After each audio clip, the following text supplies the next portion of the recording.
Okay, this is problem number 16. Now, these problems I actually have never seen before, so it took a little bit of looking into how to do them. They're pretty interesting problems, but either I completely forgot doing them in calculus or I just have never done them before. So they're kind of interesting, but anyway, I'll just go through and explain them as far as I can understand them, which they did make sense when I went through them. Okay, so what we have to do is we basically have to decompose these fractions, or this equation, and break it down the parts, the factors.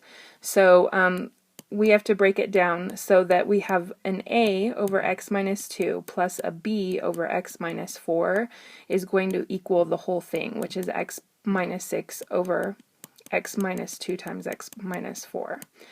And the step that we do after this is we just multiply everything by x minus 2 times x minus 4.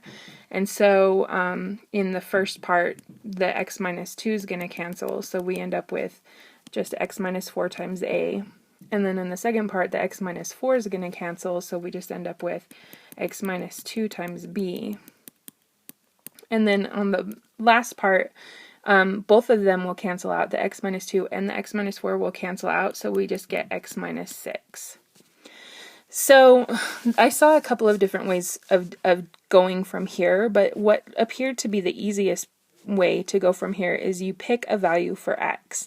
So here, some easy values of x. You can see that you have x minus 4, and you can see that you have x minus 2. So if we let x equal 4, or if we let x equal 2, then the a or the b will drop out. So that's what we're going to do. So we're going to, first of all, let x equal 4, and then we're just going to plug in. So if x equals 4, 4 minus 4 is just going to be 0, and so 0a is just 0, it goes away.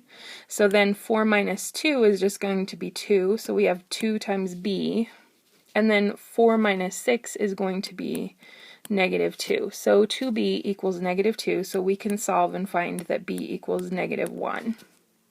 Okay, if we let x equal 2, then instead of having the a drop out, the b is going to drop out.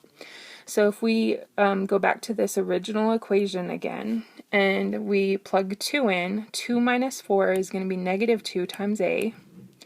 2 minus 2 times b is just going to be 0b, or just 0, so that's going to drop out. And then 2 minus 6 is going to be negative 4. So negative 2a equals negative 4, and so a equals positive 2. So we know that a equals 2, so 2 over x minus 2, going back to the very beginning, plus b, which is negative 1, so negative 1 over x minus 4 is our solution.